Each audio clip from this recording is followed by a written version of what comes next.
আল্লাহ পাক বলেন ফাইয়ু শাইইন ইয়াতলুবুন, ওরা কি চায় আমার কাছে? ফেরেশতারা বলেন আল্লাহ তোমার জান্নাত চায়। আল্লাহ পাক জিজ্ঞেস করেন হাল রাআউহা, আমার জান্নাত কি দেখেছো না? ফেরেশতারা বলেন আল্লাহ তা তো দেখে না। আল্লাহ রাব্বুল আলামিন আবার প্রশ্ন করেন ওয়া মিন আইয়ি শাইইন ইয়াতাআওয়াযুন, ওদের মনটা নরম কেন, চোখে পানি কেন, ওরা কিসের থেকে আমার কাছে বাঁচতে চায়? ফেরেশতারা বলেন আল্লাহ তোমার জাহান্নাম থেকে বাঁচতে চায়। আল্লাহ পাক বলেন হাল রাআউহা, জাহান্নাম কি দেখছো? ফেরেশতারা বলেন আল্লাহ জাহান্নাম দেখে না, না দেখে বিশ্বাস করো। বিষয় তো এটাই। আল্লাহ রাব্বুল আলামিন বলেন ফেরেশতারা সাক্ষী থাকো, আমার কোরআনকে ভালোবেসে যারা বসে আছে তাদের জীবনের সমস্ত গুনাহকে আমি মাফ করে দিলাম, জাহান্নাম তাদের জন্য হারাম ঘোষণা করে দিলাম, আর আমার জান্নাত তাদের জন্য আমি বরাদ্দ করে দিলাম। কি নসিব আপনাদের, কি কিসমত যে আল্লাহ তাআলার কোরআনের আশ্রয় পেয়েছেন। আলহামদুলিল্লাহ বলেন। আসুন আমরা আজকে কোরআন কারীম সূরা বাকারা থেকে একটি আয়াত তেলাওয়াত করেছি। কয়টি আয়াত? 21 নম্বর আয়াত। এই আয়াতটি থেকে আল্লাহ তাআলা কি বলেছেন বান্দাকে, সেই শিক্ষাটি গ্রহণ করে আমরা আজকে বাড়ি যাব ইনশাআল্লাহ। সূরাতুল বাকারার শুরু থেকে 20 নম্বর আয়াত পর্যন্ত আল্লাহ তাআলা পৃথিবীর মানুষের 3টি শ্রেণীর আলোচনা করেছেন। কয়টি শ্রেণী? পৃথিবীর যত মানুষ সব 3 শ্রেণীতে বিভক্ত। কয় শ্রেণী? মুমিন, মুনাফিক, কাফের। এই তিনের বাইরে চতুর্থ কোন শ্রেণী নেই। আপনি আশ্চর্য হবেন, 3 নামই কোরআন কারীমে সূরা আছে। সূরা আল মুমিনুন, সূরা মুনাফিকুন, সূরা কাফিরুন। মুমিনুন, মুনাফিকুন, কাফির। প্রশ্ন আসে মুশরিক গেল কই?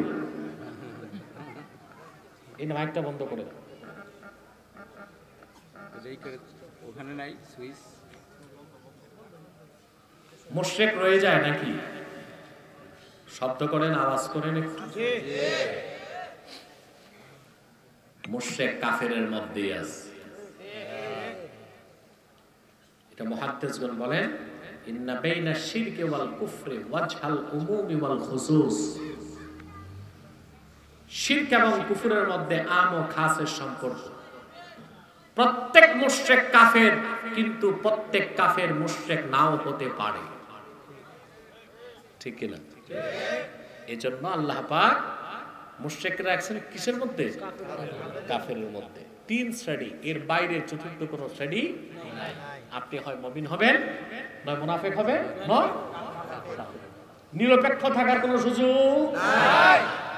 নিরপেক্ষ বলতে কোনো কিছু নাই। আপনারা বুঝতে পারতেছেন কথা? আল্লাহ তাআলা, আল্লাহ রাব্বুল আলামিন সূরাতুল বাকারা শুরু থেকে 3টি শ্রেণীর কথাই বলেছেন।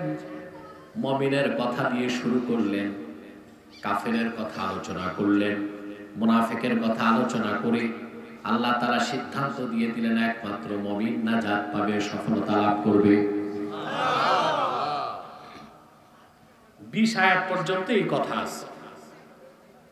শ্রেণী 3টা করলেন, মুনাফিক, মুশরিক, কাফের, জাহান্নামী, ব্যর্থ। একমাত্র সফল ইহকাল ও পরকালে মুমিন। তার নাম কি? মুমিন, ঈমানদার। এখন সেই ঈমানদারের কথা বলতে যে ঈমান আনার পরে প্রথম যে কাজ, যে দায়িত্ব, যে কর্তব্য মানুষের উপর 21 নম্বর আয়াত থেকে তা শুরু হলো। আপনারা সুবহানাল্লাহ বলবেন না? কথা এখন তো বোঝা যাচ্ছে। 21 নম্বর আয়াত থেকে আমাদের দায়িত্ব এবং কর্তব্য কি সেটা আল্লাহ তুলে ধরলেন। আমার সাথে পড়েন, ইয়া আইয়ুহান নাস উবুদু রাব্বাকুমুল্লাযী খালাকাকুম ওয়াল্লাযীনা মিন ক্বাবলিকুম লাআল্লাকুম তাত্তাকুন। আল্লাহ তাআলা গোটা মানব জাতিকে ডাক দিয়ে বললেন, ইয়া আইয়ুহান নাস, হে মানব জাতি, উবুদু রাব্বাকুম, তোমরা তোমাদের রবের ইবাদত করো। দায়িত্ব শুরু, দায়িত্ব শুরু হয়ে গেল। আল্লাযী খালাকাকুম, যিনি তোমাদের সৃষ্টি করেছেন, ওয়াল্লাযীনা মিন ক্বাবলিকুম, তোমাদের পূর্ববর্তীদের সৃষ্টি করেছেন। কেন? লাআল্লাকুম তাশতানিবুন, লাআল্লাকুম তাত্তাকুন, আই তাশতানিবুন মিনাশ শিরকি ওয়াল কুফরি ওয়াদ দানাস, যেন তোমরা শিরক থেকে, কুফর থেকে রক্ষা পাও এবং জাহান্নাম থেকে বেঁচে আল্লাহর জান্নাতে যেতে পারো। 21 নম্বর আয়াতে এর আগে কোন বিধানের কথা নাই, কোন হুকুম নাই, কোন আদেশ নাই, কোন নিষেধ নেই। এখান থেকে শুরু। সুবহানাল্লাহ। আল্লাহ পাক কেন মানুষকে তৈরি করলেন? সুবহানাল্লাহ। মানব সৃষ্টির মূল উদ্দেশ্য কি? কোরআনপন্থীদের এক দর্শন, বিজ্ঞানপন্থীদের আরেক দর্শন, ঠিক কিনা? কোরআনপন্থীদের আর বিজ্ঞানপন্থীদের। বিজ্ঞানকে যদি জিজ্ঞেস করে, কথিত বিজ্ঞান, আল্লাহর কোরআনের বাইরে কোনো বিজ্ঞানই নাই। কথা বুঝতে পারছেন? প্রচলিত বিজ্ঞানকে যদি জিজ্ঞেস করে, মানুষ সৃষ্টি হলো কেমন, তো বলবে মানুষ নিজে নিজে সৃষ্টি হয়েছে। নাউজুবিল্লাহ। ওরা একটা গল্প তৈরি করছে, এটা বিজ্ঞানের গল্প। কার গল্প? এটা আপনারা জানেন। ওরা বলে আজ থেকে 4.5 বিলিয়ন বছর আগে, মানে 450 কোটি বছর আগে। সাউন্ডটা ক্লিয়ার করতে হবে, কানে বাজে, ক্লিয়ার করতে হবে, আওয়াজটা বাড়াতে হবে।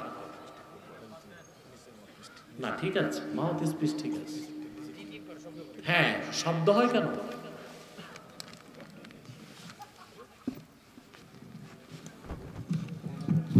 বাস বাস, এদিকে আওয়াজ ঠিক হয়ে যাবে। তা আমি সামনে গেলে পারতাম।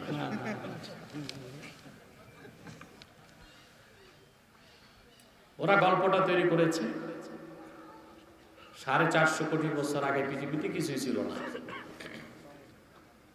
নাউজুবিল্লাহ বলবেন। 4.5 বছর আগে না, 450 কোটি বছর আগে কিছু ছিল না। কে দেখছে? কেউ তো ছিলই না। বেশ ভালো কথা। তারপর কি হল? গল্পটা অনেক বড়, আমি সংক্ষেপ করে বলছি। তারপর তারা বলতে চায় কোন এক সময় প্রচুর উল্কাপাত হয়েছে, প্রচন্ড বিস্ফোরণ ঘটেছে। বিস্ফোরণের কারণে মহাকাশ থেকে ক্রিস্টাল পৃথিবীতে এসেছে, ক্রিস্টাল গলে পানি হয়েছে, সমুদ্র হয়েছে। ভালো কথা। তারপর কোটি কোটি বছর পরে উল্কা বৃষ্টি হয়েছে। উল্কা বৃষ্টির কারণে মহাশূন্য থেকে oxygen, nitrogen, carbon die oxide এগুলো এসেছে। তারপর কি হয়েছে? তারপর কোটি কোটি বছর পর সমুদ্রের পানিতে এক কুশি জীব তৈরি হয়েছে। তারপর ধীরে ধীরে এটা বিবর্তনের মাধ্যমে এটা ব্যাঙের সাইজ হলো। কোটি কোটি বছর পর ব্যাঙ পানি থেকে ডাঙ্গায় আসলো। তারপর বিবর্তনের মাধ্যমে এটা বানর হলো, শিম্পাঞ্জি, ওরাংউটাং এগুলো হয়েছে। তারপর আরো প্রায়, কেউ বলে 10 কোটি বছর আগে, ওদের মধ্যে আবার মতভেদ আছে। কেউ বলে 27 কোটি বছর আগে এক সময় বানরের লেজ পড়ে গেল, বানর 2 পায়ে দাঁড়ায় হাঁটতে লাগলো, বানর মানুষ হয়ে গেছে। মানুষ মেয়াদ উত্তীর্ণ গাঁজা খাইলে এইরকম কথা বলতে পারে। ডারউইন এ কথা বলেছে। নাউযুবিল্লাহ। তারপরে পৃথিবীর সমস্ত বিজ্ঞানীরা একমত ডারউইনের এই বিবর্তনবাদ কোনো সায়েন্টিফিক ফ্যাক্ট না, এটা একটা থিসিস। এটা কি? তার কল্পনা, তার ধারণা, তার অনুমান। অনুমান বা ধারণা কখনো বিজ্ঞান হয় না। পৃথিবীর 2005 সালে মার্কিন যুক্তরাষ্ট্রে বই থেকে, শিক্ষা ব্যবস্থা থেকে বিবর্তনবাদকে বাদ দিয়েছে। যে ব্রিটেনে ডারউইনের জন্ম, সেই ব্রিটেন তার শিক্ষা ব্যবস্থা থেকে বিবর্তনবাদকে বাদ দিয়েছে। বড়ই দুঃখ এবং পরিতাপের বিষয়, 2013 সালে আমার দেশে শিক্ষা কমিশনে পশ্চিমাদের কিছু গোলাম বসেছে। তারা নবম শ্রেণী থেকে মাস্টার্স পর্যন্ত, ডিগ্রি পর্যন্ত বায়োলজিতে, জুলজিতে বিবর্তনবাদকে ঢুকিয়েছে। একটি ছাত্র বিবর্তনবাদ বিশ্বাস করলে তার নাস্তিক হতে আর কিছু লাগবে। ঠিক, এই হচ্ছে তাদের জীবন দর্শন। কোরআন কারীমকে যদি জিজ্ঞেস করা হয় মানুষ কেমন ভাবে সৃষ্টি হয়েছে, কোরআন আমাদেরকে মহাসত্যের সন্ধান দিয়েছে। আল্লাহ পাক বলেন, ইয়া আইয়ুহান নাসু ইন্না খালাকনাকুম মিন যাকারিন ওয়া উনসা ওয়া জাআলনাকুম শুউবান ওয়া ক্বাবাইলা লিতাআরাফু ইন্না আকরামাকুম ইনদাল্লাহি আতকাকুম। আল্লাহ রাব্বুল আলামিন সুবহানাল্লাহ, বিজ্ঞানের বিজ্ঞান কোরআন। বিজ্ঞানের যে গল্প শোনা না, ওইটা রূপকথার গল্পের মতো। আমরা আগে ঠাকুরমার ঝুলিতে এগুলো পড়তাম। আপনারা পড়ছেন ঠাকুরমার ঝুলি? এই মাওলানার তো ব্রেন স্ট্রোক করবে এভাবে ঘুমাইলে। মাওলানা টাইট হয়ে বসো, জোয়ান মানুষ। প্রিয় বন্ধুগণ, কষ্ট হচ্ছে আপনাদের নাকি? ঠাকুরমার ঝুলি পড়ছেন না আগে? আষাঢ়ে গল্প, আষাঢ় মাসে দাদি নানিরা এইরকম গল্প শুনাইত। এক দেশে ছিল এক রাজা, তার ছিল এক রানী, রানীর ছিল এক ঘোড়া, ঘোড়ার ছিল 4 মাথা 8 লেজ 6 পা। ডারউইনের এইসব কল্পনা প্রসূত থিসিসকে আজ বিজ্ঞানের নামে পড়ানো হচ্ছে স্কুল, কলেজ, ভার্সিটিতে।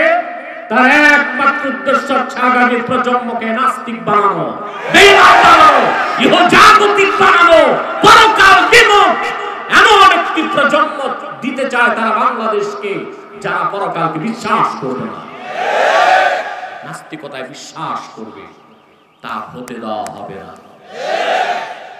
আমার পক্ষ থেকে আমি 1 বছর যাবত ডারউইনবাদীদেরকে চ্যালেঞ্জ করছি, আসো ডিবেটে আসো। একটাও বাংলাদেশে পাইলাম। এই বিবর্তনবাদ লিখছে যে কথিত বিজ্ঞানী বাংলাদেশে, এই লোকটাও রাজি হচ্ছে না। যে জিনিসের প্রমাণ নাই তা জোর করে আমার দেশের সরল প্রাণ যুবকদের ঘাড়ে কেন চাপিয়ে দিচ্ছ? সারা দুনিয়া বিবর্তনবাদকে বাদ দিয়েছে, বাংলাদেশে এইটাই পুরানো জিনিস আমদানি করার দরকার। ভারতের শিক্ষামন্ত্রী বলেছে বিবর্তনবাদ বাদ দিতে হবে। সে দেশের প্রধানমন্ত্রী বলেছে যে না, আসলে তো আমরা হনুমানের বংশধর। ডারউইন একটু ভুল করছে, বানর বলছে, আমরা তো হনুমানের বংশধর। ও আবার মেনে নিচ্ছে, আবার এজন্য তারা হনুমানের পূজাও করে। আমার প্রিয় ভাই বন্ধুগণ, আমাদেরকে কোরআন আমাদের লক্ষ্য উদ্দেশ্য বলে দিল। আমরা এমনি হই নাই, আল্লাহ তাআলা আমাদেরকে সৃষ্টি করেছেন। আল্লাহ বলেছেন, হে মানব জাতি, ইন্না খালাকনাকুম মিন যাকারিন ওয়া উনসা, আমি একজন পুরুষ আর একজন নারী থেকে তোমাদেরকে সৃষ্টি করেছি। অতঃপর গোত্র এবং সম্প্রদায়টি বিভক্ত করেছি। তোমাদের মধ্যে সেই শ্রেষ্ঠ যা আল্লাহকে বেশি ভয় পায়। এটাই সত্য। আর আগের গল্পটা যেন বলে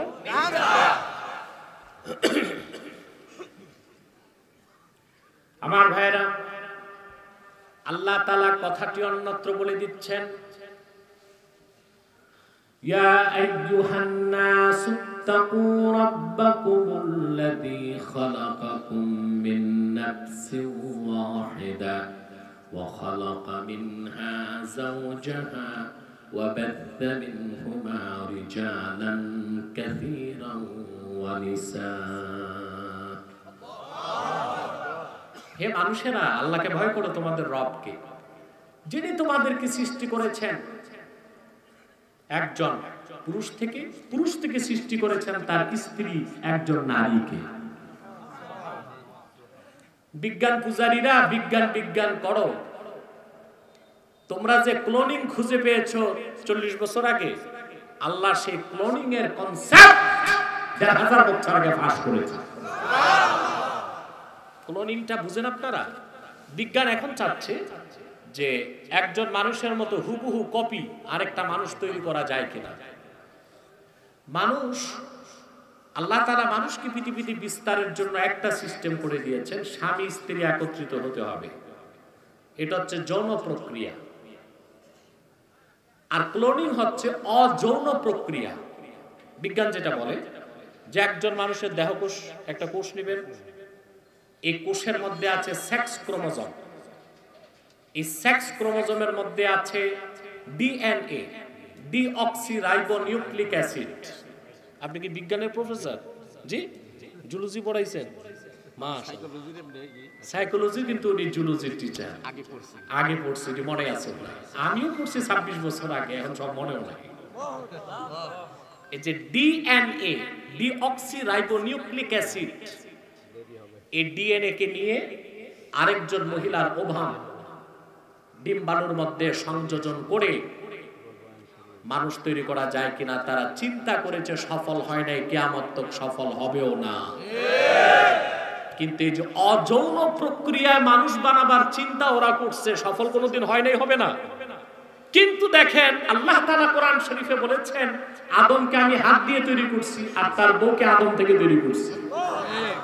সেখানে প্রক্রিয়াটা কি ছিল? আদমের দেহ থেকে হাওয়া, আদমের দেহ থেকে হাওয়া। আসল শব্দটা কি? তাহলে আমরা বুঝতে পারছি যে আমাদের সৃষ্টি কে করেছেন? যারা বস্তুবাদী, সংশয়বাদী, নাস্তিক, ইহজাগতিক, যাদের আরেকটা নাম হচ্ছে ম্যাটারালিস্ট, বস্তুবাদী, পরকাল বিশ্বাস করে, ইহজাগতিক, এদের আরেক নাম হচ্ছে সেকুলারিস্ট, এদেরই আরেক নাম। যদিও এরা একটু ধোঁকাবাজি করে, কিন্তু আমার কাছে এক বুদ্ধিজীবী হেরে গেছে, দেখছেন আপনারা। সেকুলারিজম, ধর্মনিরপেক্ষতার ব্যাখ্যা সে দিতে পারেনি, আমারটা মানতে বাধ্য হয়েছে। সেকুলারিস্ট মানে হচ্ছে ম্যাটারিয়ালিস্ট, বস্তুবাদী, ইহজাগতিক, পরকালের বিশ্বাস তাদের বিশ্বাস, বিজ্ঞান পূজারীদের বিশ্বাস মানুষ বানর থেকে। তো বানর এটা উৎপত্তি জঙ্গলে, আর কোরআন বলতেছে যে না, মানুষের উৎপত্তি জান্নাতে। কোথায় জঙ্গল, কোথায় সুবহানাল্লাহ বলবেন না? আল্লাহ রাব্বুল আলামিন বলেন, وَقُلْنَا يَا آدَمُ اسْكُنْ أَنْتَ وَزَوْجُكَ الْجَنَّةَ وَكُلَا مِنْهَا رَغَدًا حَيْثُ شِئْتُمَا وَلَا تَقْرَبَا هَذِهِ الشَّجَرَةَ فَتَكُونَا مِنَ الظَّالِمِينَ। আল্লাহ রাব্বুল আলামিন বলেন, আমি আদমকে ডেকে বললাম, তুমি এবং তোমার স্ত্রী পরম আনন্দে জান্নাতে বসবাস করো, যা খুশি প্রাচুর্যের সাথে খাও। সুবহানাল্লাহ বলুন। তা আমাদের আদি নিবাস বাবার বাড়ি জান্নাত। ওরা কি চিন্তা করতেছে আমার বাড়ি, বাবার বাড়ি তো বরিশাল, কেউ ভাবতেছে নোয়াখালী, কেউ ফরিদপুর, কেউ টাঙ্গাইল, কেউ ময়মনসিংহ। না, আসলে বাবার বাড়ি কই? বাবার বাড়ি আসল বাড়ি, বাবার বাড়ি আসল বাড়ি। তা আমাদের আসল বাড়ি কি? সুবহানাল্লাহ। কোরআন, ইসলাম মানবতাকে সমুন্নত করেছে। আল্লাহর কোরআনের বাইরে যারা মানব রচিত তন্ত্র মন্ত্র মতবাদে বিশ্বাসী, তারা মানবতাকে গুলণ্ঠিত করেছে। তারা বলে মানুষ বানর থেকে, আর বানর জঙ্গল থেকে। কোরআন বলতেছে না মানুষ আদম থেকে, আর আদমের তৈরি জান্নাতে। কোথায় জঙ্গল, কোথায় জান্নাত? মুসলমান কথা খেয়াল করতেছে? তারপরে আসুন, আল্লাহ সুবহানাহু ওয়া তাআলা কোরআন কারীমে স্পষ্ট করে দিয়েছেন, আমরা মানুষ, আমরা আল্লাহর শ্রেষ্ঠ সৃষ্টি, আমরা আল্লাহর সুন্দর সৃষ্টি, আমরা আল্লাহর প্রিয়তম সৃষ্টি। কোরআন শরীফে আল্লাহ এটা বলেছেন। আল্লাহ রাব্বুল আলামিন বলেন, ওয়ালাকাদ কাররামনা বানি আদামা ওয়া হামালনাহুম ফিল বাররি ওয়াল বাহরি ওয়া রাযাকনাহুম মিনাত তাইয়্যিবাত। আল্লাহ রাব্বুল আলামিন বলেন, আমি বনি আদমকে গোটা সৃষ্টি জগতের মধ্যে শ্রেষ্ঠত্ব দান করেছি। শুধু তাই নয়, জল এবং স্থলে তারে কর্তৃত্ব দিয়েছি। সুবহানাল্লাহ। জলে স্থলে কর্তৃত্ব কার? অথচ মানুষ আকৃতিতে কত ছোট। একটা হাতি মানুষ থেকে কত বড়, কিন্তু সে হাতির উপর কর্তৃত্ব করে কে? ঠিক কিনা? তিমি মাছ কত বড়, যেটা নীল তিমি। একটি নীল তিমির উপরে ৪২টি হাতি দাঁড় করানো যায়। একটি নীল তিমির লেজে একটা হাতি দাঁড় করায় দিবেন, সে টের পাবে না এটা কি দাঁড়াইছে। এই জল এবং স্থলের কর্তৃত্ব কার? ওয়ারাযাকনাহুম মিনাত তাইয়্যিবাত। আর সবচেয়ে দামি পবিত্র জিনিসকে রিজিক হিসেবে দিয়েছে মানুষকে। প্রশ্ন হলো কেন? প্রশ্ন আসে না? এই মানুষকে আল্লাহ রাব্বুল আলামিন এত বেশি শ্রেষ্ঠত্ব কেন দিলেন? ভূপৃষ্ঠের কর্তৃত্ব কেন দিলেন? সৃষ্টি জগতের নেতৃত্ব কেন দিলেন? মানুষ সৃষ্টির মূল কারণ কি আল্লাহ পাক তা ব্যাখ্যা করে দিয়েছেন। ওয়া মা খালাতুল জিন্না ওয়াল ইনসা ইল্লা লিয়াবুদুন। মানুষ আর জিন আমি সৃষ্টি করেছি আমার ইবাদতের জন্য। বলেন সুবহানাল্লাহ। সেজন্য আল্লাহ রাব্বুল আলামিন সূরা বাকারার শুরু থেকে 20 নম্বর আয়াত পর্যন্ত পুরো একটি রুকুর মধ্যে মানব জাতির ক্লাসিফিকেশন করেছেন, শ্রেণীবিন্যাস করেছেন। নাজাত প্রাপ্ত, মুক্তি প্রাপ্ত একমাত্র মুমিন, সেই কথাটাকে চূড়ান্ত সিদ্ধান্ত দিয়ে তারপরে তিনি সেই মুমিন হিসেবে, মানুষ হিসেবে আমাদের দায়িত্বের কথা তুলে ধরেছেন। আল্লাহ পাক বলেন, ইয়া আইয়ুহান নাসু উবুদু রাব্বাকুমুল্লাযী খালাকাকুম ওয়াল্লাযীনা মিন ক্বাবলিকুম লাআল্লাকুম তাত্তাকুন। হে মানব জাতি, তোমরা তোমাদের রবের ইবাদত করো। বলেন সুবহানাল্লাহ।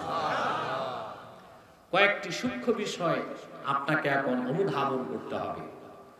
আল্লাহর পক্ষ থেকে যত নবী এসেছেন পূর্বে, লক্ষাধিক নবী রাসূল, তাদের শরীয়তে ভিন্নতা ছিল, কিন্তু মৌলিক 5টি বিষয়ে তারা একমত ছিলেন। তার প্রথমটি হচ্ছে তাওহীদ। প্রথমটি কি? তাওহীদ। প্রত্যেক নবী আল্লাহর একত্বের ঘোষণা করেছেন। দ্বিতীয় যে বিষয়ে সমস্ত নবী একমত ছিলেন তা হচ্ছে মুহাম্মদ সাল্লাল্লাহু আলাইহি সাল্লাম আল্লাহর শেষ নবী এবং নবীগণের নবী। আল্লাহ প্রত্যেক নবীকে নবুয়ত দেবার আগে ওয়াদা নিয়েছেন, যদি তোমরা মুহাম্মদ সাল্লাল্লাহু আলাইহি সাল্লামের রিসালাত, নবুয়তের জামানা পেয়ে যাও, তোমাদের উপর ফরজ হচ্ছে আমার নবী মুহাম্মদ সাল্লাল্লাহু আলাইহি সাল্লামের রিসালাতকে তোমরা বিশ্বাস করে ওনার উম্মত হয়ে যাও। এজন্য রাসূল করিম সাল্লাল্লাহু আলাইহি সাল্লাম আখিরি নবী হিসেবে সকল নবীগণের নবী, তিনি নবিয়ুল আম্বিয়া। বলেন সুবহানাল্লাহ। সমস্ত নবীগণ তাদের নিজ নিজ যুগে প্রচার করে গিয়েছেন।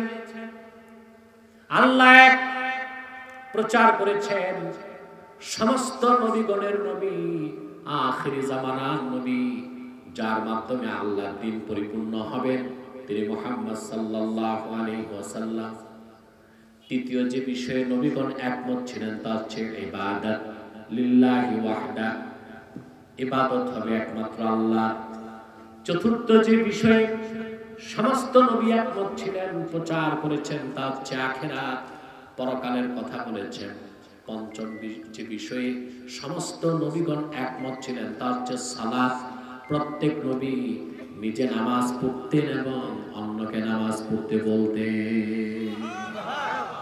কয়টি বিষয়? পাঁচটি মৌলিক কথার একটি ছিল ইবাদত। সকল নবী আল্লাহর ইবাদতের কথা বলেছেন। সুবহানাল্লাহ বলবেন না? কি বলেছেন? আল্লাহ তাআলা কোরআন কারীমে সেই কথাগুলো উদাহরণ দিয়ে তুলে ধরেছেন। 25 জন পয়গম্বরের উদাহরণ আল্লাহ দিয়েছেন, তারা আল্লাহর ইবাদতের দাওয়াত দিয়েছেন। আল্লাহর ইবাদতকে প্রতিষ্ঠা করতে যে তারা কেউ জীবন দিয়েছেন, কেউ রক্ত দিয়েছেন। ঠিক কিনা বলেন? আমার ভাইয়ের, আল্লাহ রাব্বুল আলামিন উদাহরণ দিয়েছেন, ওয়ালাকাদ আরসালনা নূহান ইলা কওমিহি ক্বালা ইয়া কওমি ইবুদুল্লাহা মা লাকুম মিন ইলাহিন গায়রুহু। আল্লাহ পাক বলেন, আমি নূহকে রাসূল করে প্রেরণ করেছি। তিনি শতাব্দীর পর শতাব্দী তার কওমকে ডাক দিয়ে বলেছেন, হে আমার কওম, একমাত্র ইবাদত করো আল্লাহ রাব্বুল আলামিনের, তিনি ছাড়া কোনো মাবুদ নাই। আল্লাহ রাব্বুল আলামিন আবার উদাহরণ দিয়েছেন, ওয়া ইলা আদিন আখাহুম হুদান ক্বালা ইয়া কওমি ইবুদুল্লাহা মা লাকুম মিন ইলাহিন গায়রুহু। আল্লাহ পাক বলেন, আমি আদ জাতির নিকট তাদের ভাই হুদকে প্রেরণ করেছি। তিনিও যুগের পর যুগ তাদেরকে আহ্বান করেছেন আর বলেছেন, হে আমার কওম, তোমরা একমাত্র আল্লাহর ইবাদত করো, তিনি ছাড়া আর কোনো মাবুদ নাই। আল্লাহ পাক আবার উদাহরণ দিয়েছেন, ওয়া ইলা সামুদ আখাহুম সালিহান ক্বালা ইয়া কওমি ইবুদুল্লাহা মা লাকুম মিন ইলাহিন গায়রুহু। আল্লাহ পাক বলেন, আমি সামুদ জাতির নিকট সালেহকে প্রেরণ করেছি। তিনিও যুগের পর যুগ তার জাতিকে ডেকেছেন আর বলেছেন, হে আমার কওম, তোমরা একমাত্র আল্লাহর ইবাদত করো, তিনি ছাড়া কোনো মাবুদ নাই। আল্লাহ পাক আবার উদাহরণ দিয়েছেন, ওয়া ইলা মাদিয়ানা আখাহুম শুআইবান ক্বালা ইয়া কওমি ইবুদুল্লাহা মা লাকুম মিন ইলাহিন গায়রুহু। আল্লাহ পাক বলেন, আমি মাদিয়ান জাতির নিকট তাদের ভাই শুআয়বকে প্রেরণ করেছি। তিনি যুগের পর যুগ দাওয়াত করে বলেছেন, হে আমার কওম, একমাত্র তোমরা আল্লাহর ইবাদত করো। এভাবে আল্লাহর পক্ষ থেকে যত নবী এসেছেন, রাসূল এসেছেন, তারা মানব জাতিকে আল্লাহর ইবাদতের দাওয়াত দিয়েছেন। সবার শেষে এসেছেন আখিরি নবী, নবীগণের মাথার তাজ মুহাম্মদ সাল্লাল্লাহু আলাইহি ওয়াসাল্লাম। ১৫০০ বছর আগে তিনিও মানুষকে ডাকলেন কি বলে? ইয়া আইয়ুহান নাসু উবুদু রাব্বাকুমুল্লাযী খালাকাকুম ওয়াল্লাযীনা মিন ক্বাবলিকুম লাআল্লাকুম তাত্তাকুন। হে বিশ্বের মানুষ, তোমরা তোমাদের রবের ইবাদত করো। চিন্তা করেন, পূর্বের নবীদের আহ্বানে আর রাসূল করিম সাল্লাল্লাহু আলাইহি ওয়াসাল্লামের আহ্বানে কত পার্থক্য। পূর্বের নবীগণ ডাকলেন, হে আদ, হে সামুদ, হে বনি ইসরাইল, হে আমালেকা, হে মাদিয়ানবাসী, হে সামুদবাসী। রাসূলুল্লাহ বলেন নাই হে কুরাইশবাসী, মক্কাবাসী, বলেছেন হে মানব জাতি।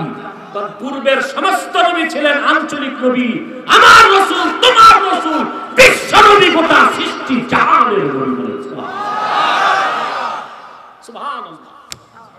রাসূল করিম সাল্লাল্লাহু আলাইহি সাল্লাম শুধু মক্কাবাসীকে ডাকেন না, কারণ তিনি রাহমাতুল লিল আলামিন হিসেবে পৃথিবীর সকল যুগের, দেশের, বর্ণের, বংশের মানুষের জন্য হেদায়েতের চূড়ান্ত নূর কোরআন কারীম নিয়ে এসেছেন বলেন সুবহানাল্লাহ।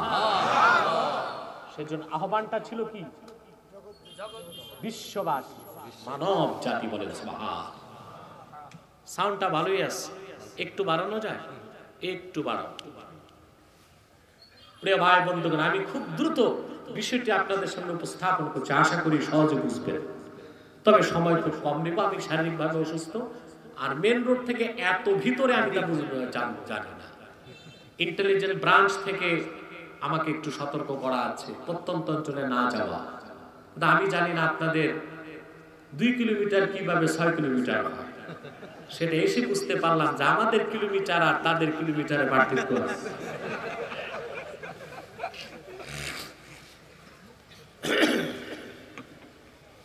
প্রিয় ভাই বন্ধুগণ, যে কথা বলছিলাম,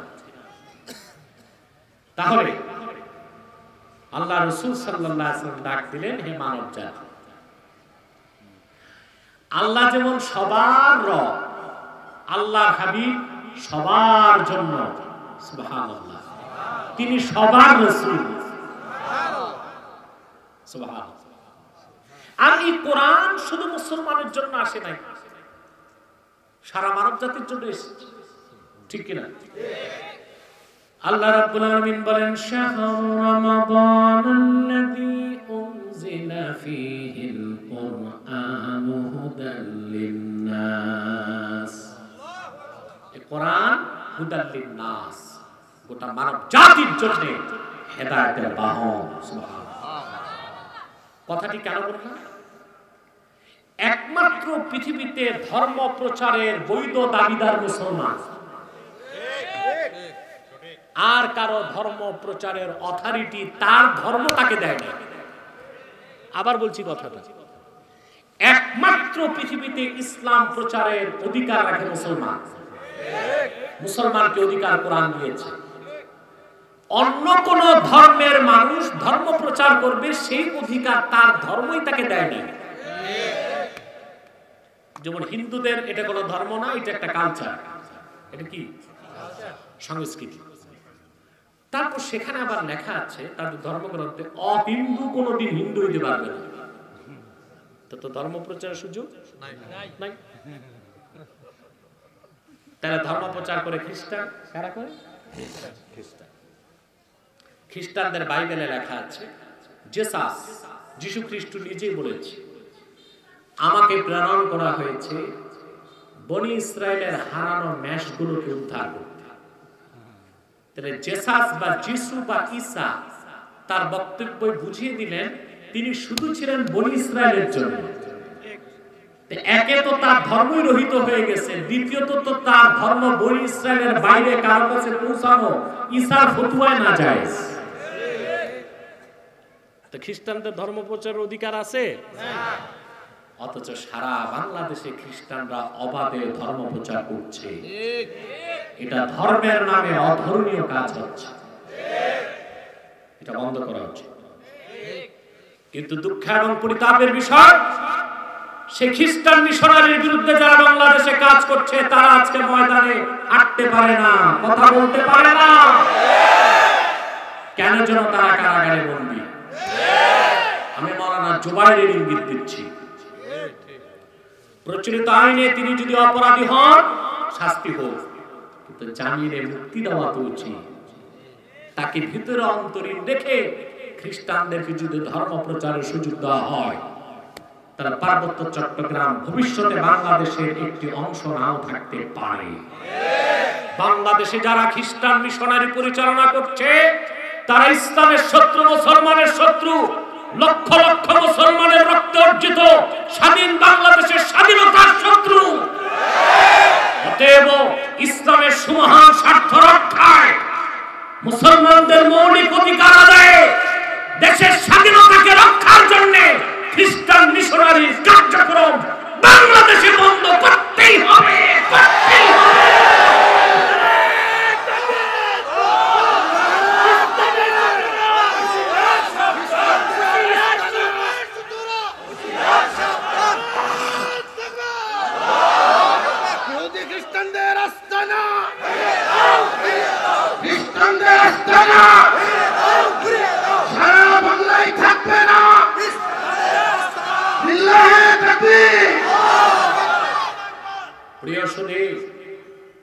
আমি এই জনতার পক্ষ থেকে গভর্নমেন্টকে করজোর অনুরোধ করব,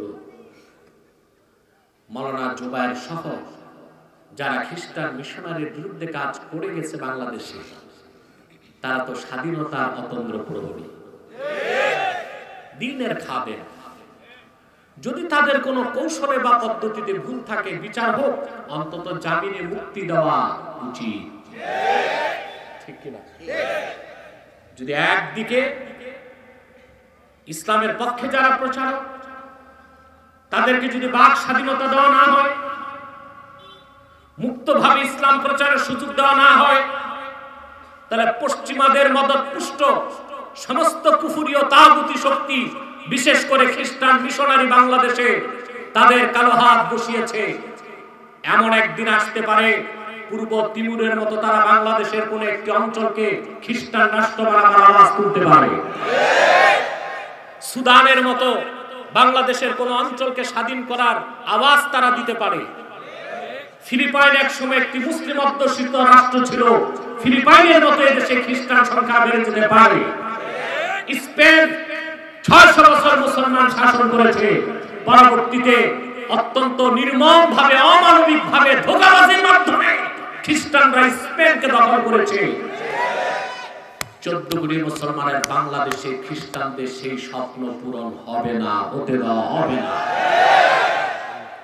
ইসলামের সুমহান স্বার্থ রক্ষায়, মুসলমানদের মৌলিক দাবিগুলো আদায়ে আর দেশের স্বাধীনতা সার্বভৌমত্ব রক্ষায় খ্রিস্টানদের সমস্ত ধর্মীয় কার্যক্রম বাংলাদেশে বন্ধ করা হবে। তারা তাদের গির্জায় ধর্ম পালন করুক, আমরা কিছু বলবো না, কিন্তু গির্জার বাইরে ধর্ম প্রচার করা তাদের ধর্মগ্রন্থ অনুযায়ী হারাম কাজ। এটা আমাদের ফতোয়া না, বাইবেলের ফতোয়া। আমাদের ফতোয়ায় তো শুধু হারাম না, শিরক এবং কুফর। তাদের ফতোয়ায়, বাইবেলের ফতোয়ায় কি? কারণ জেসাস, ঈসা রুহুল্লাহ, তাকে জেসাস বলে তারা। উনি নিজেই বলে গেছেন, আমি আসছি বনি ইসরায়েলের জন্য। তাহলে অবনি ইসরায়েল যারা ইহুদি খ্রিস্টান না, তাদের কাছে তাদের ধর্ম পৌঁছানো, এটি কি ধর্মীয় কাজ না ধর্মের নামে অধর্মীয় কাজ? একমাত্র ধর্ম প্রচার করবে কারা?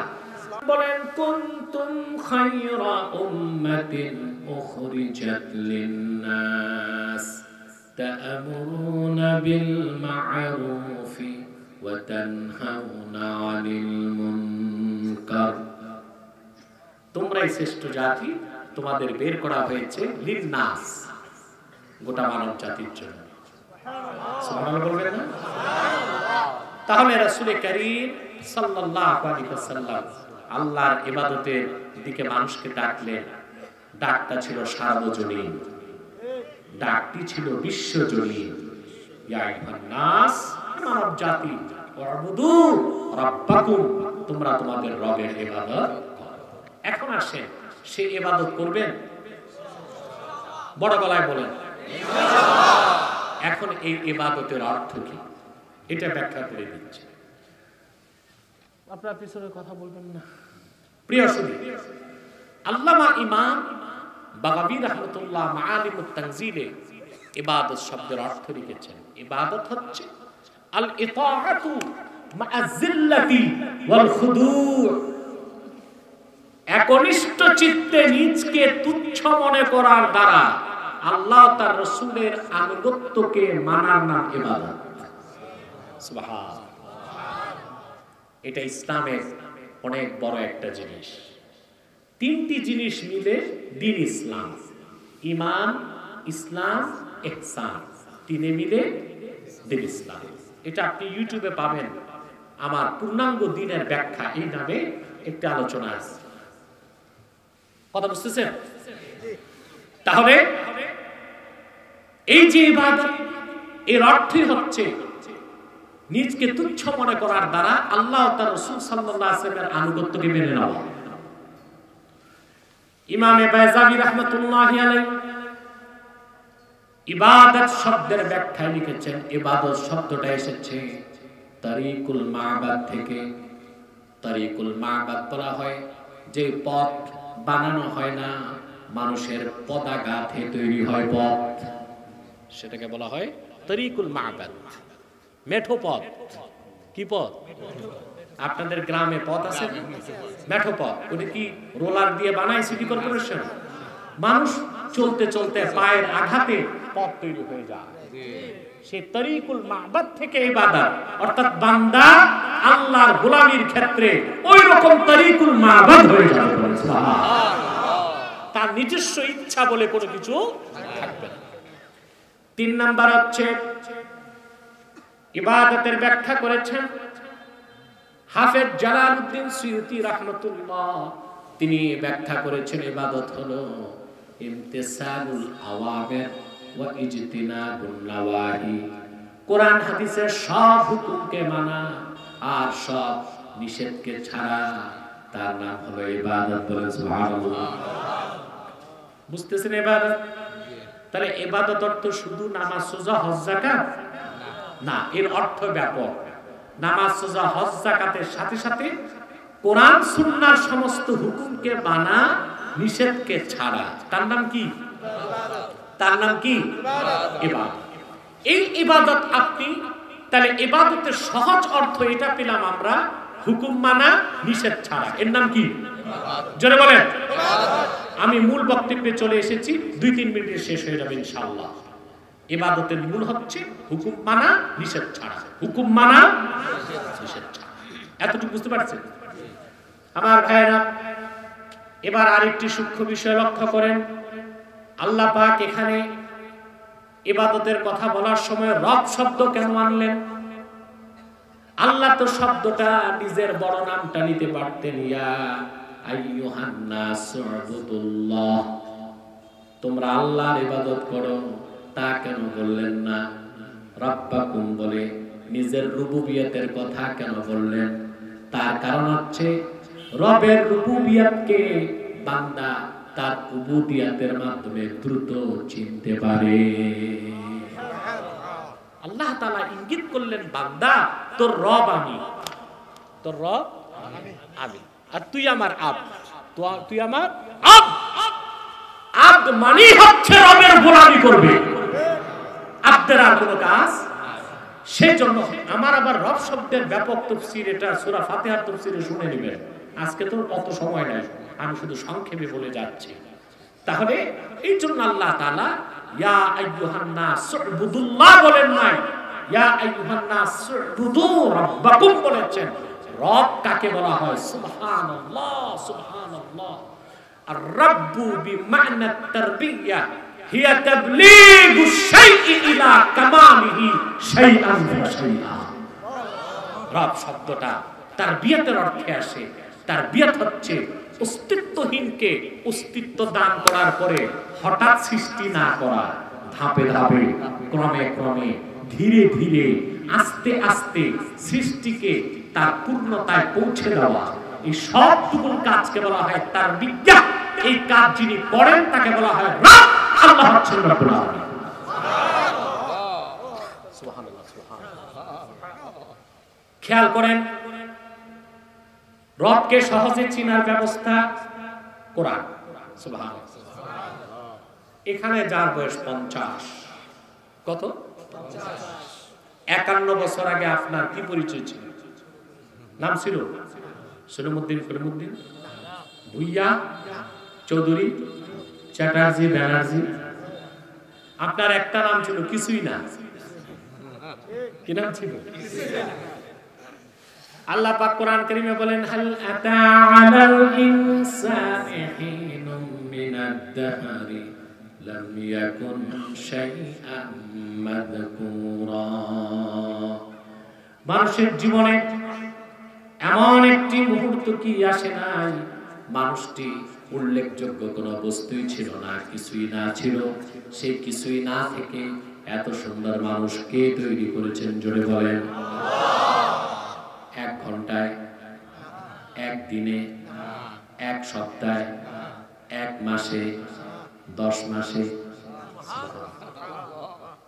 আল্লাহ তাআলা সূরা মুমিনুনে সে কথাগুলো বলেছেন, ওয়ালাকাদ খালাকনাল ইনসানা মিন সুলালাতিন মিন তিন সুম্মা জাআলনাহু নুতফাতান ফি ক্বারারিন মাকিন।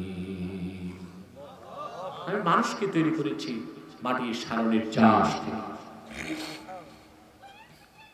অতঃপর তাকে এক ফোঁটা বীর্যের আকারে মায়ের সুরক্ষিত রেহেমে স্থাপন করেছে। তুম্মা খালাকনান নুতফাতা আলাকাতান ফাখালাকনাল আলাকাতা মুদগাতান ফাখালাকনাল মুদগাতা ইযামান ফাকাসাওনাল ইযামা লাহমা। অতঃপর এই মানুষকে 40 দিন পরে আমি বীর্যের স্তর থেকে তাকে রক্তপিণ্ড বানালাম, তারপরে গোশতপিণ্ড বানালাম, তারপরে গোশতের ভিতরে হাড় হাড্ডি তৈরি করলাম, তারপরে গোশতের মসৃণ পোশাক দিয়া হাড়গুলোকে ঢেকে দিলাম, তারপরে পূর্ণাঙ্গ মানুষ রূপে তারে দুনিয়ায় পাঠায় দিলাম। ধাপে ধাপে কথা বলে না, ধাপে ধাপে ক্রমে ক্রমে। এটা তার বিয়া, এটা কি? এটা রবের কাজ। এটা কার কাজ?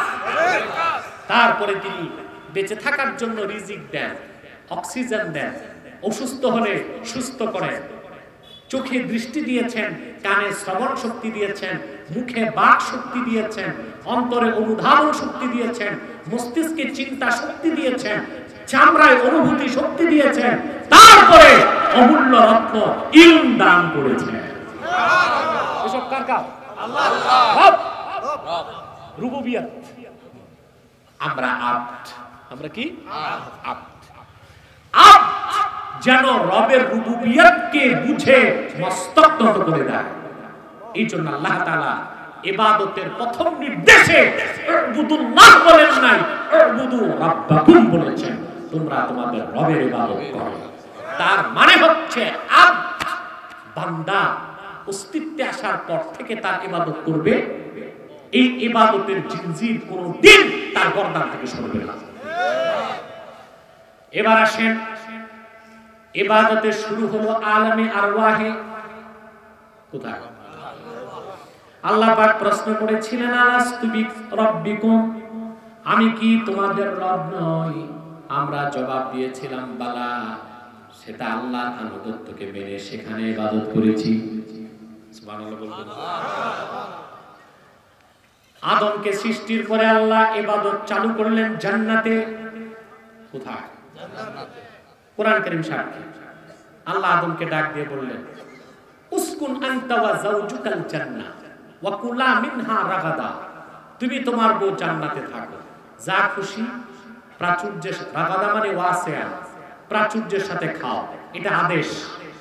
আরেকটা নিষেধ করলেন, ওয়ালা তাকরাবা হাযিহি শাজারা, এই গাছটার কাছে যেও না। এই আদেশ আর নিষেধ এর বলে ভাবে। আরে কাদেরকে নিয়ে বসছি আমি? মনে হয় কবরস্থানের মানুষগুলো সব উঠে আসছে। ঘুমাচ্ছেন নাকি? কে কে ঘুমান হাত উঠান। এক দুইজন হাত উঠাইছে, সে যাই হোক। তাহলে তাহলে আদেশ মানা নিষেধ ছাড়া তাকে বলা হয় কি? ইবাদত। এই ইবাদতটা শুরু হলো কোথায়? আল্লাহ বলছেন বেহেশতে সবকিছু খাও, আদেশ। এই গাছটার কাছেও এটা কি? ওয়ালা তাকরাবা হাযিহি শাজারা, এই একটা গাছের কাছে যেও না, নিষেধ। এটাই ছিল ইবাদত। সুবহানাল্লাহ। তারপরে ঘটনা তো বললে কিছু বুঝবেন না, অনেক লম্বা হয়ে যাবে। আদম হাওয়া আল্লাহর হুকুমটা মানতে পারে নাই, তারা দায়ী না, দায়ী শয়তান।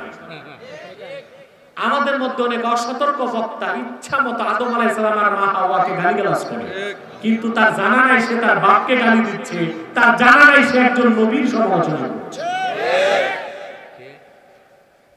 আচ্ছা, আপনার বাপ যদি খারাপও হয়, সন্তান হিসেবে তার সমালোচনা করা যায়? এটা কি হালাল জাদার কাজ না হারাম জাদার কাজ? তা আদম আলাইহিস সালাম দোষ করছেন, এটা আমরা কেমনে বলবো? আরে এটা তো আল্লাহ বলতে পারে, আমরা বলতে পারি না। বাবা দোষ করছে দাদা বলতে পারে, ছেলে না, নাতি বলতে পারে না। আদম অপরাধ করছে, ফাআসা আদম রাব্বাহু ফাগাওয়া, এটা তো আল্লাহ বলছেন। আদম নাফরমানি করছে, সীমালঙ্ঘন করছে। আরে ভাই আমি কেমনে বলবো? এটা তো আল্লাহ বলছে। আমাকে বলতে হবে, রেফারেন্স দিতে হবে, আল্লাহ বলেছেন আদম নাফরমানি করছে, বাট আমি বলতে পারি না আদম নাফরমানি করছে। বাবার সমালোচনা এটা হালাল জাদার কাজ না। বাবা তো শুধু বাবা না, ছিলেন নবী। কথা বুঝেন ভাই সাহেব? না ঢুকে না মাথায়? তাহলে ইবাদত শুরু কই?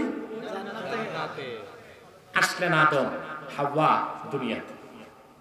এখানে আসার পর আল্লাহ সুবহানাহু ওয়া তাআলা তাকে দুটো কাজ দিলেন, ইবাদত আর দিলেন খেলাফত। সেই খেলাফতের কথা আল্লাহ তাআলা সূরা বাকারা 30 নম্বর আয়াতে বলেছেন, وَإِذْ قَالَ رَبُّكَ لِلْمَلَائِكَةِ إِنِّي جَاعِلٌ فِي الْأَرْضِ خَلِيفَةً। মুহাম্মদ সাল্লাল্লাহু আলাইহি ওয়াসাল্লাম, আপনি স্মরণ করুন সেই সময়ের কথা যখন আপনার রব ফেরেশতাদেরকে বললেন, আমি জমিনে আমার খলিফা নিযুক্ত করতে চাই। খলিফা মানে টেইলার, স্থলাভিষিক্ত। কুখ্যাত ইংরেজরা কোরআন হাদিসের সম্মানিত পরিভাষাগুলোকে বিভিন্ন ক্ষেত্রে প্রয়োগ করেছে আমাদের ঈমানে আঘাত করতে। দর্জি এর নাম দিয়েছে খলিফা, টেইলার। আবার ম্যারেজ রেজিস্টার, এক বগলে ছাতা আর এক বগলে খাতা দৌড়ায়, এর নাম দিয়েছে কাজী। এ তো কাজী না, ম্যারেজ রেজিস্টার নাই আপনাদের দেশে? এক বগলে ছাতা আর এক বগলে খাতা, এই বিয়ে বাড়িতে দৌড়ায়, এর নাম দিয়েছে কাজী। না, ইসলামী স্টেটের যিনি চিফ এক্সিকিউটিভ তার নাম খলিফা, আর ইসলামী আদালতে যিনি বিচারপতি তার নাম কাজী। পরিভাষাগুলোকে আমাদের সঠিকভাবে আমাদের মধ্যে চর্চা করতে হবে। আমরা ইংরেজদের শেখানো ভুলি আওড়াবো না, ঠিক কিনা? মনে থাকবে প্রিয় ভাই বন্ধুগণ। তাইলে পৃথিবীতে আসার পর শুরু হলো কি? ইবাদত এবং খেলাফত। সুবহানাল্লাহ বলবেন। পৃথিবী শেষ, কবর থেকে আবার শুধু ইবাদত, খেলাফত নাই। কবরে ইবাদত কোনটি হবে? 3টি প্রশ্ন। প্রথম প্রশ্ন, মান রাব্বুক, তোমার রব কে? মুমিন জবাব দিবে রাব্বি আল্লাহ। ওয়া মা দীনুক, তোমার দ্বীন কি? মুমিন জবাব দিবে দীনি আল ইসলাম। আল্লাহর হাবিবকে দেখানো হবে, ওয়া মা তাকুলু ফি হাযার রাজুল আল্লাযী বুইসা ফীকুম।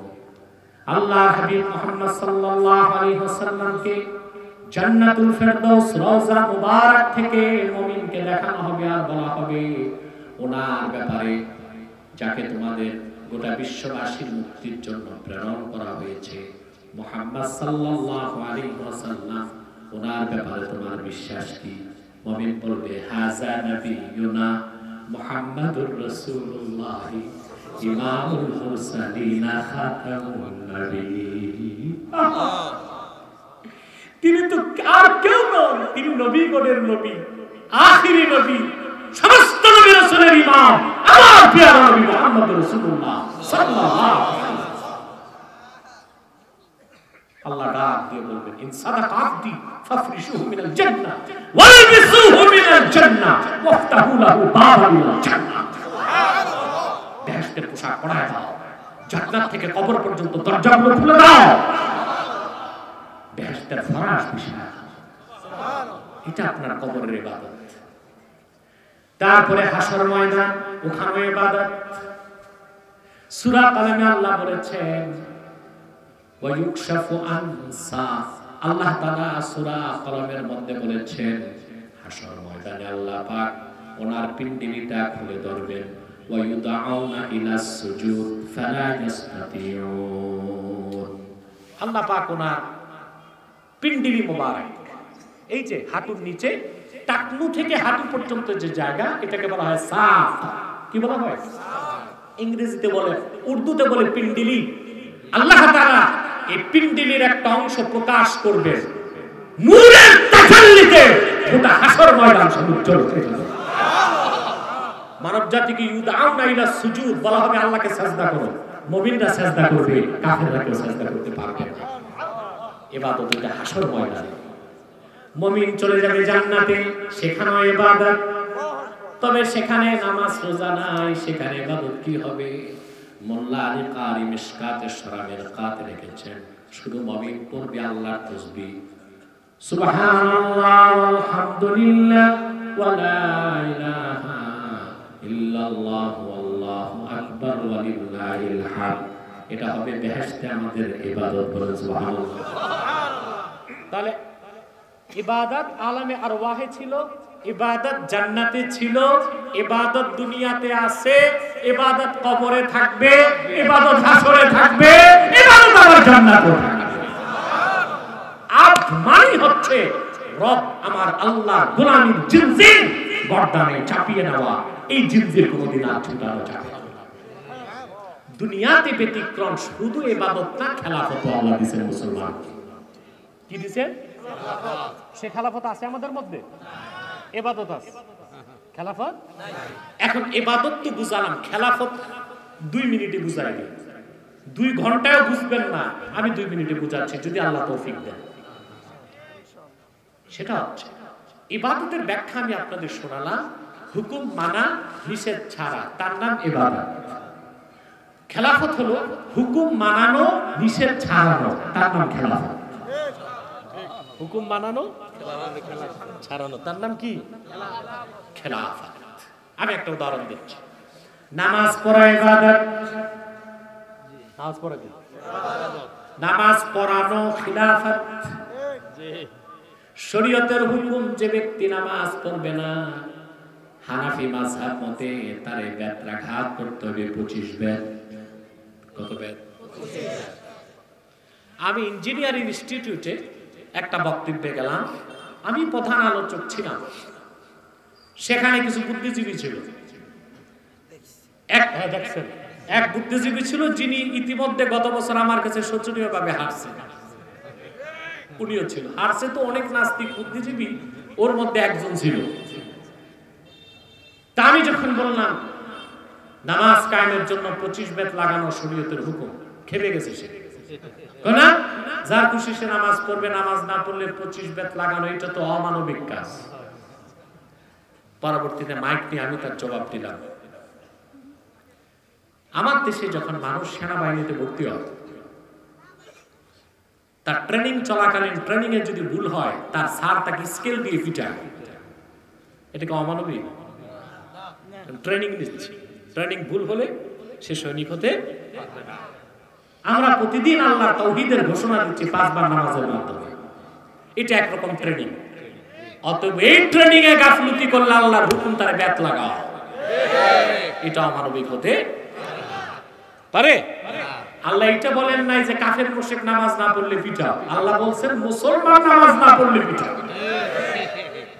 মুসলমান নামাজ না পড়লে পিটাও। তুমি তো আল্লাহর সৈনিক, আর সৈনিককে তার ট্রেনিং পুরোপুরি নিতে হবে, আর এই ট্রেনিং চলবে শেষ নিঃশ্বাস থেকে রাত পর্যন্ত। অতএব ট্রেনিং পিরিয়ডে, ট্রেনিং চলাকালীন ব্যর্থ খাইতেই হবে, ঠিক কিনা? এখন বলেন, আপনি নিজে নামাজ পড়বেন, ইবাদত করলেন, কিন্তু আগামীকাল ফজর নামাজ বা যোহরের পর যদি চন্দ্রা বাজারে যে নামাজ পড়ে না তারে ব্যাত লাগান, কি অবস্থা হবে? আপনি 2 ব্যাত লাগাবেন, কমসে কম 60টা ব্যাত আপনার খাইতে হবে। কিন্তু যদি আমাদের মধ্যে খেলাফত থাকতো, তাহলে এই কাজটা হতো পুলিশের। কার হতো? পুলিশ আচ্ছা মতো পিটায় দিত যে নামাজের সময় ঘরে থাক, মসজিদে যা, বাজারে রোডে ঘোরাঘুরির কোনো সুযোগ নাই।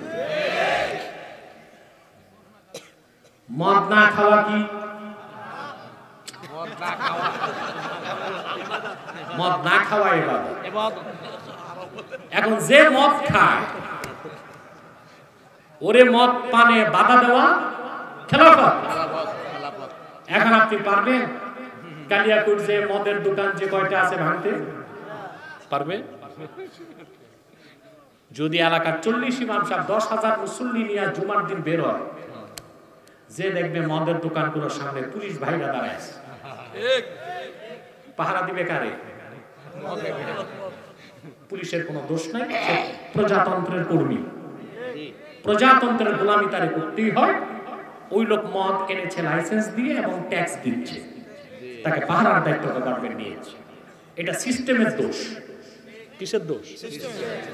আমরা যদি ইবাদতের সাথে খেলাফত কায়েম করতে পারতাম তো 10,000 মুসল্লির দরকার হইতো না, একজন এসপি লাগতো না। এএসপি 2 জন সিপাহী নিয়ে আসলে ওই বেটা শরাব ব্যবসায়ী তার শ্বশুর বাড়ি পারাবার পথ খুঁজে পেত। তাহলে ইবাদত এবং খেলাফত, বুঝতে পেরেছেন? এখন আমাদের মেসেজ কি? আমাদের ইবাদতের পাশাপাশি খেলাফতের চিন্তা করতে হবে। আল্লাহ যা তৌফিক দান করুন। আমিন। সাদাকাল্লাহুল আযীম ওয়া সাদাকা রাসূলুহুন নবিয়ুল কারীম। মাদ্রাসা পাঠিয়ে দাও। ওয়া নাহনু আলা যালিকা মিনাশ শাহিদিন ওয়াশ শাকিরিন আলহামদুলিল্লাহ রাব্বিল আলামিন। এই ইউটিউবার সব দাঁড়ায় গেছে। বসো বসো বসো। আমি উঠি নাই তো, বসো। এখনই কি মাইকগুলো খুলবে? কার আগে কে? এই একটা। প্রিয় সুধী, এগুলো পিছে পাঠিয়ে দেন। আপনারা খুব কষ্ট করেছেন, আমি আর কষ্ট দিচ্ছি না।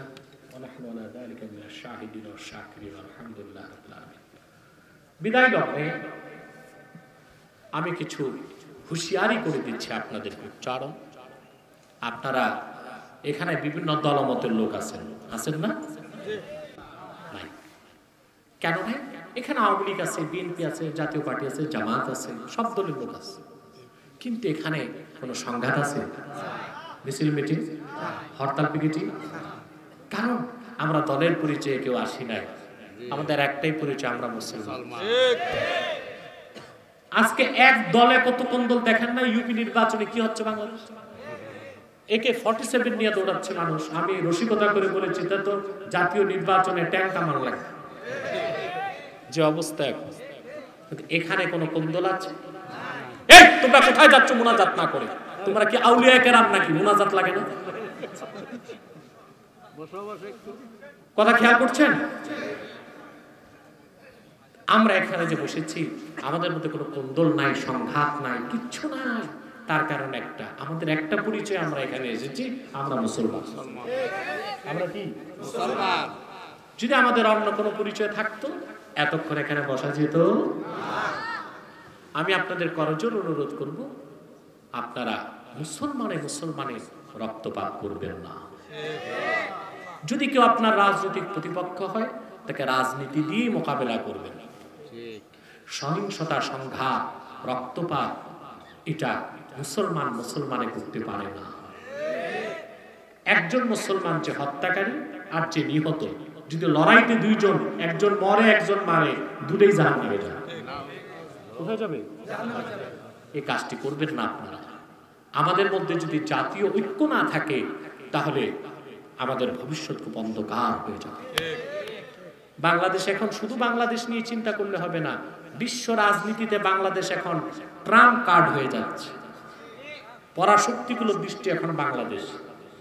কিভাবে আমাদের খনিজ সম্পদ চুরি করা যায়, কিভাবে আমাদের সেন্ট মার্টিনকে দখল করা যায়, কিভাবে আমাদের পার্বত্য চট্টগ্রামকে ছিন্ন করে একটা খ্রিস্টান রাষ্ট্র বানানো যায়, এই চক্রান্ত মোকাবেলায় দলমত নির্বিশেষে সকল মুসলমানকে ঐক্যবদ্ধ হইতে হবে।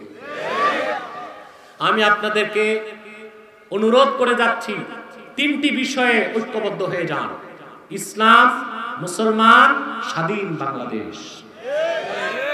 এই তিনটি স্বার্থ রক্ষায় আমাদের ঐক্যবদ্ধ হতে হবে। রাজি আছেন?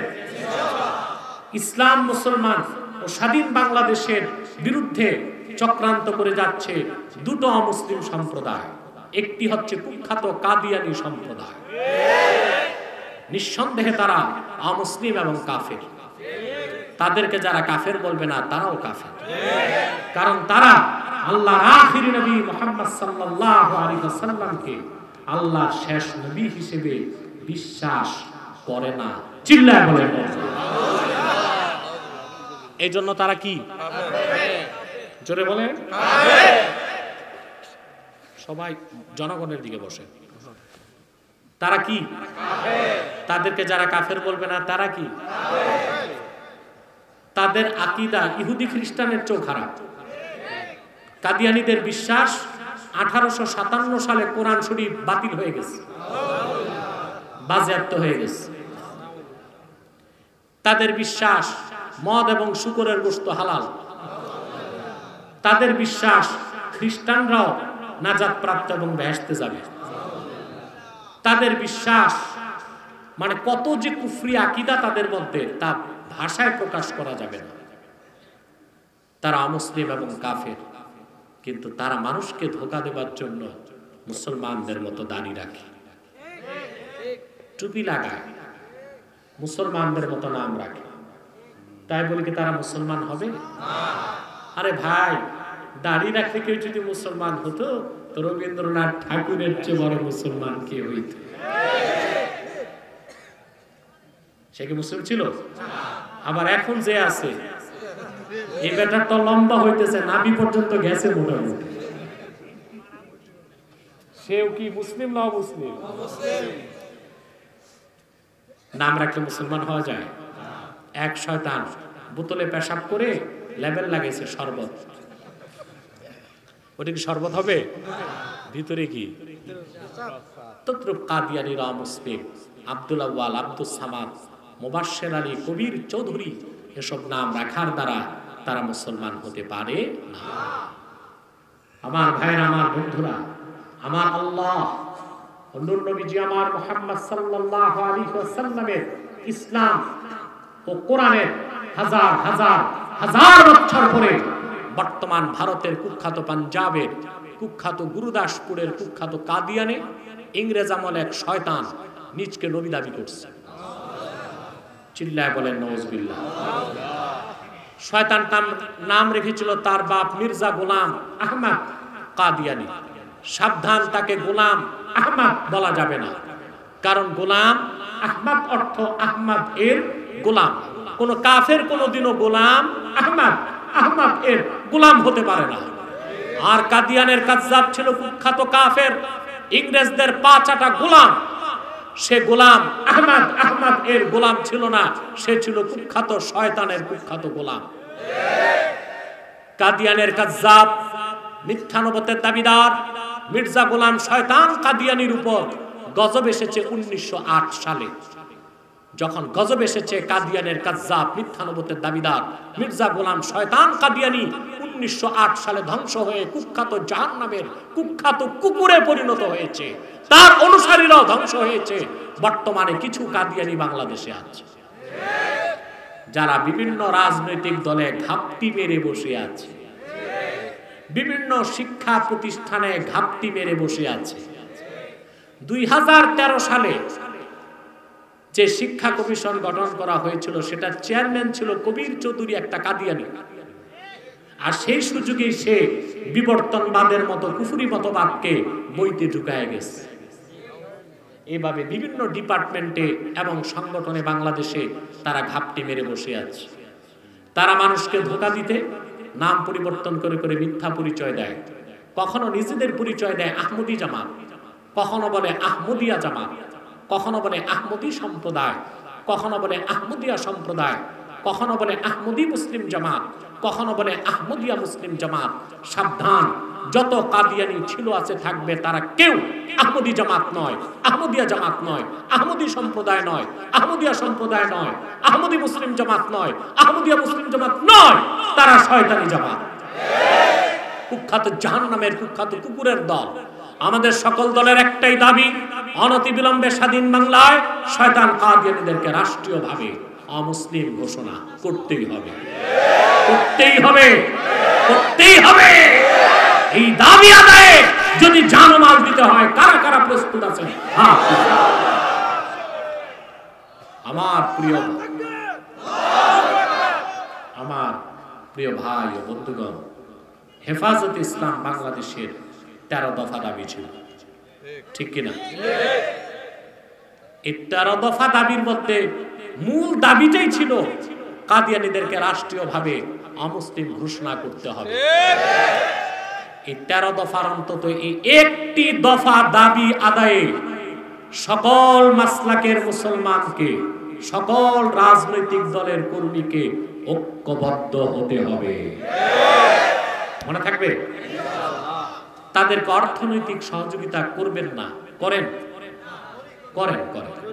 তাদের পণ্যগুলো কিনবেন না, প্রাণ, সিজান, আরএফএল এর পণ্যগুলো তাদের, প্রথম আলো, ডেইলি স্টার, গানের কণ্ঠেগুলো তাদের, এগুলো ধরবেন না, কিনবেন না, বেচবেন না। মনে থাকবে? ইসলাম, মুসলমান আর বাংলাদেশের বিরুদ্ধে আরেকটি সম্প্রদায় কাজ করে যাচ্ছে, অমুসলিম, সেটার নাম ইসাই তরিকা।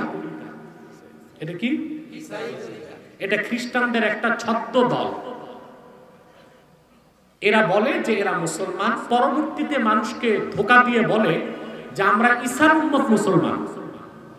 ঈসার উম্মত মুসলমান না খ্রিস্টান? বাংলাদেশে ইসাই তরিকার সংখ্যা এখন 9.5 লাখ। কত? 9.5 লক্ষ। এরা মানুষকে যখন ধোঁকা দেয়, এদের বড় এক লিডার, এদের বড় এক নেতা কানাডাতে থাকে, এক বিশ্ববিদ্যালয়ের শিক্ষক। ওই লোকটা গত রমজানে আমার কাছে ডিবেটে হেরেছে।